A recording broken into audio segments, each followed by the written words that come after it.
Dear students, आप सबका आज का इस क्लास में स्वागत है। आज बड़ा इंटरेस्टिंग टॉपिक है, थ्योरी ऑफ ऑर्गेनाइजेशन, संगठन के सिद्धांत। जैसा कि हमने एडमिनिस्ट्रेशन के पूर्व में पोस्ट ग्राफ थ्योरी पढ़ी थी, जिसमें कोई उद्देश्य होता है, प्लान बनता है, फिर संगठन बनता है, फिर कर्मचारियों की नियुक्ति होती है, बजट बनता है, रिपोर्ट बनती है और प्रशासन काम करता है। उसी प्रकार से किसी भी कार्य को संपन्न करने के लिए एक संगठन की आवश्यकता होती है, जिसे आप ऑफिस कह सकते हैं, कंपनी कह सकते हैं, दफ्तर कह सकते हैं, मंत्रालय कह सकते हैं, विभाग कह सकते हैं। ये संगठन है। और प्रशासन या प्रबंध की सफलता के लिए आवश्यक है कि एक सफल संगठन का निर्माण हो। उसी पे हम चर्चा करने जा रहे हैं, क्योंकि संगठन कोई हमारे काम, हमारे विचार आए तो उसकी पूर्ति हेतु हमें संगठन का निर्माण करना हो। और जब संगठन अच्छा बनेगा तो उसमें अच्छे कर्मचारियों की नियुक्ति की जाएगी, उनमें कार्यों का बंटवारा किया जाएगा, सत्ता का विभाजन किया जाएगा, पद सोपान किया जाएगा, उनके कर्तव्य अधिकार निर्धारित किए जाएंगे, उनका बजट निर्धारित किया जाएगा, उनका समय निश्चित किया जाएगा, उनके ऊपर कौन अधिकारी होगा, कौन क्या काम करेगा, ये सारी चीज, व्यवहार, सारे कार्य संगठन के माध्यम से निर्धारित किए जाते हैं। संगठन की परिभाषा में हम सिंपल सी परिभाषा आपको करना सिखाएंगे। संगठन समस्त प्रशासन की पूर्व क्रिया है, अर्थात प्रशासन बाद में, उसके पहले संगठन आता है। अतः स्पष्ट है कि बिना संगठन के कोई भी प्रशासन या प्रबंध की गतिविधियां अस्तित्व में नहीं रह सकती। आज हम जो एक राइटर हैं एल.डी. वाइट, उनकी परिभाषा है संगठन की बहुत सिंपल। वो कहते हैं, आज हम संगठन मानव के युग में रह रहे हैं, अतः जन्म से मृत्यु तक किसी न किसी संगठन से जुड़े रहते हैं। जैसे एक किसान यूनियन से जुड़ा रहता है, श्रमिक यूनियन से जुड़ा रहता है, कर्मचारी यूनियन से जुड़ा रहता है, प्रशासनिक अधिकारी की भी यूनियन होती है। इस प्रकार से वो अनेक संगठनों से भी जुड़ सकता है, लेकिन हर व्यक्ति किसी न किसी सामाजिक, राजनीतिक, आर्थिक, प्रशासनिक इन संगठनों से वो जीवन भर जुड़ा रहता है, क्योंकि वह एक सामाजिक प्राणी है। ऑक्सफोर्ड शब्दकोश के अनुसार इसकी परिभाषा कि किसी वस्तु का व्यवस्थित ढांचा बनाना, किसी वस्तु का व्यवस्थित ढांचा बनाना तथा उसको कार्य करने की स्थिति में लाना संगठन है। किसी भी वस्तु का एक ढांचा, एक स्ट्रक्चर बनाना तथा उसको कार्य करने की स्थिति में लाना, यानी उसमें कर्मचारी नियुक्त करके उनको अधिकार और कर्तव्य सौंप देना, तो वो एक संगठन का काम करता है। अब यहाँ संगठन भी दो प्रकार के हैं। जिस प्रकार से हमने दो प्रकार की अप्रोच पढ़ी, दो प्रकार के प्रशासन पढ़े, private administration and public administration, यांत्रिक दृष्टिकोण और मानवीय दृष्टिकोण, उसी प्रकार संगठन भी दो प्रकार के पाए जाते हैं। एक है औपचारिक संगठन अर्थात फॉर्मल ऑर्गेनाइजेशन, दूसरा है अनौपचारिक संगठन यानी इनफॉर्मल ऑर्गेनाइजेशन। दोनों को हम डिटेल से आगे पढ़ेंगे। आज हम संगठन की बात करते हैं। औपचारिक संगठन जो दिखाई देता है हमें, जिसमें आपस में संबंध होते हैं, जिनका निश्चित पद होता है, निश्चित वेतन हो सकता है, जिसको छुआ जा सकता है और जो जानबूझ के बनाया जाता है, उसे हम औपचारिक संगठन कहते हैं। जबकि अनौपचारिक संगठन स्वतः ही बन जाते हैं, उसको बनाने की आवश्यकता ही नहीं है। उसको आप चार्ट नहीं बना सकते, उसको आप देख नहीं सकते, अदृश्य होता है, उसको महसूस किया जाता है, वो एक एहसास है। इस टॉपिक को आगे पढ़ेंगे, उसके पहले हम आज संगठन की बात करते हैं। जब दो या दो से अधिक व्यक्तियों की क्रियाओं में, जब दो या दो से अधिक व्यक्तियों की क्रियाओं में किसी निश्चित उद्देश्य की प्राप्ति के लिए जानबूझकर समन्वय किया जाए तो वो औपचारिक संगठन है। दो या अधिक व्यक्ति मिलकर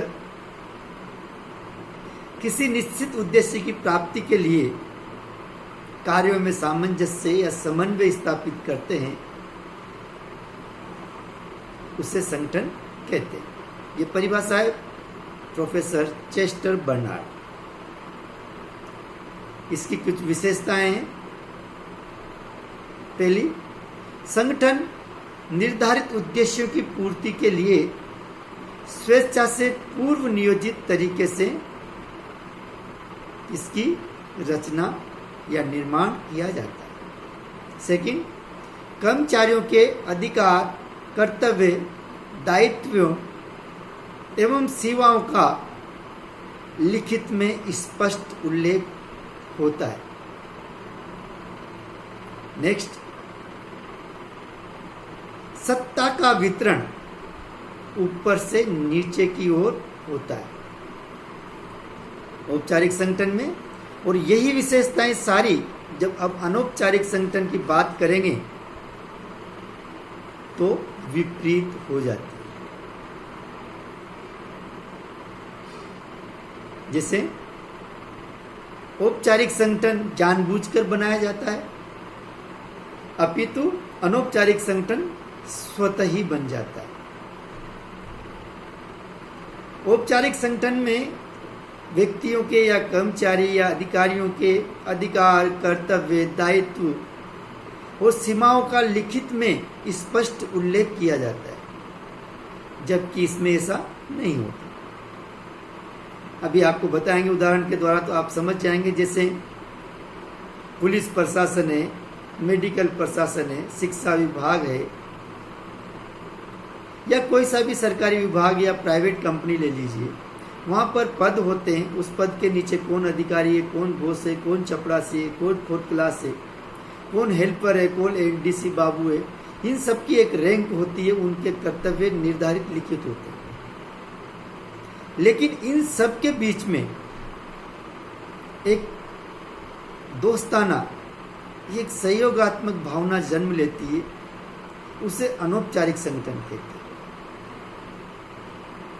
इसमें सत्ता का वितरण ऊपर से नीचे की ओर से आता है, यानी कि औपचारिक संगठन में जो अधिकारी होगा उसके पास ज़्यादा शक्तियाँ, ज़्यादा पावर होगी, और जो जो हम नीचे की ओर बढ़ेंगे सत्ता और अधिकार कम होते चले जाते हैं।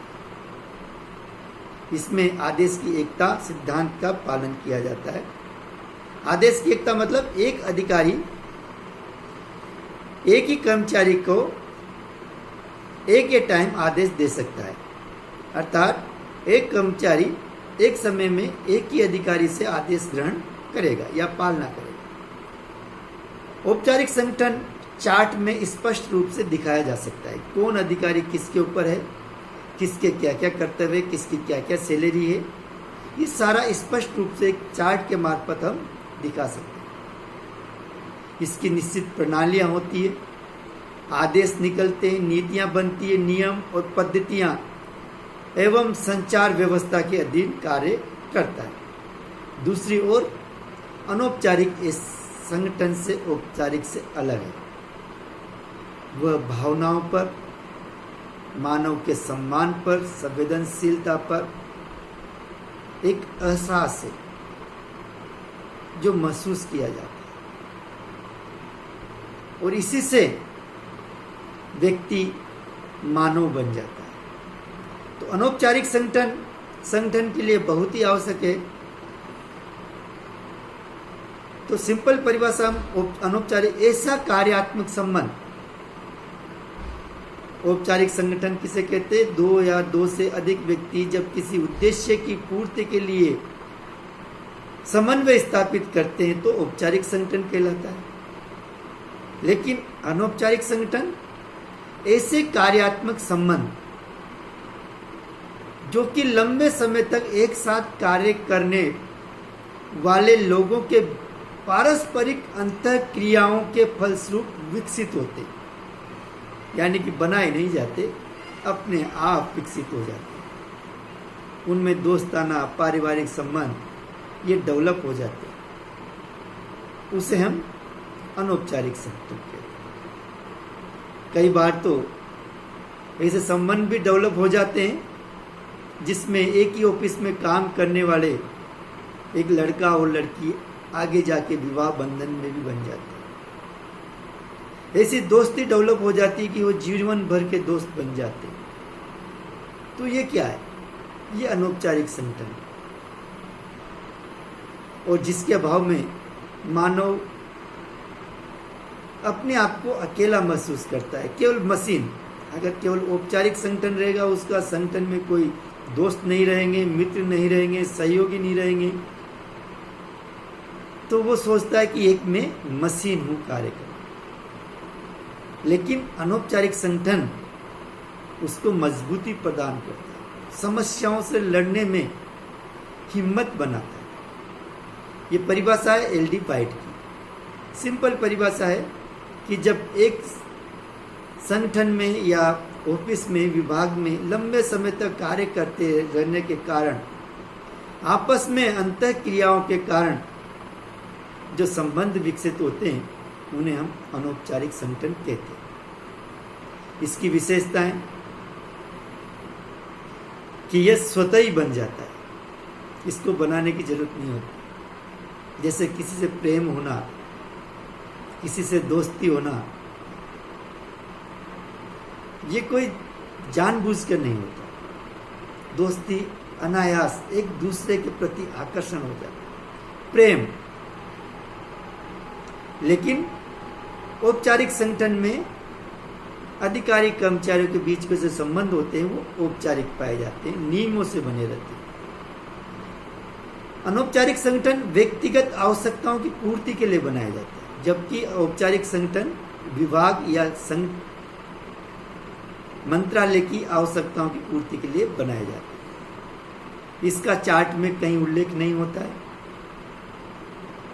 इसमें सत्ता ऊपर से या नीचे से या बीच में से कहीं भी हो सकती है। ये जरूरी नहीं है कि दोस्ती एक अधिकारी और चपरासी में हो जाए। तो ऐसा नहीं है कि सत्ता या दोस्ती में कौन भारी है, दोस्ती में दोनों बराबर हो जाए। इसमें निर्माण सामाजिक समूह के बीच रीति रिवाजों, धर्मों, जातियों, भाषाओं, क्षेत्रों, स्वभाव, विचारों, पारस्परिक संबंधों तथा लंबे समय तक आपस में मिलते रहने के कारण ये संबंध डेवलप होते हैं। और मानव की सेटिस्फेक्शन उसको तभी मिलता है जब उसको ये सारे अनौपचारिक संबंध में वो बन जाता है। इनके अपने नियम, प्रणालियां, पद्धतियां और परंपराएं सब अलिखित होते हैं। एक उदाहरण आपको देता हूं इसमें। एक है प्रेम यानी लव, और दूसरा है एक विवाह यानी शादी। तो यहाँ जो शादी है, मैरिज है, वो औपचारिक संगठन है। और जहाँ लव है, जहाँ प्रेम है, प्यार है, वो अनौपचारिक संगठन है। एक लड़का या लड़की में या दो लड़कों में दोस्ती हो जाती है, मित्र बन जाते हैं, तो वो एक दूसरे के लिए कोर्ट में जाके केस नहीं कर सकते कि उसने मेरे से मित्रता तोड़ दी। या एक लड़की और लड़के में संबंध है, दोस्ताना संबंध है, तो एक ये नहीं कह सकता कि इसने मेरे से शादी नहीं की। कोई केस नहीं, कोई नियम नहीं, कोई सिद्धांत नहीं। जबकि औपचारिक संगठन में शादी होने के बाद अगर एक नियम बन जाते, नियमबद्ध हो जाते, आप उसके खिलाफ कोर्ट में केस कर सकते हो। आपका पद निर्धारित होता है, आपकी ड्यूटी निर्धारित होती है। ये दोनों इस प्रकार से संबंध पाए जाते हैं। दोनों में अंतर सिंपल है। औपचारिक संगठन बनाए जाते हैं, अनौपचारिक संगठन बन जाते हैं। जैसे कहते हैं कि लव हो जाता है, प्यार हो जाता है, किया नहीं जाता, लेकिन शादी होती नहीं है, की जाती है। तो उत्पत्ति का अंतर है, जन्म का अंतर है। सेकंड, उद्देश्य। दोस्ती का उद्देश्य केवल एक दूसरे का सहयोग करना है, एक दूसरे का साथ देना होता है। जबकि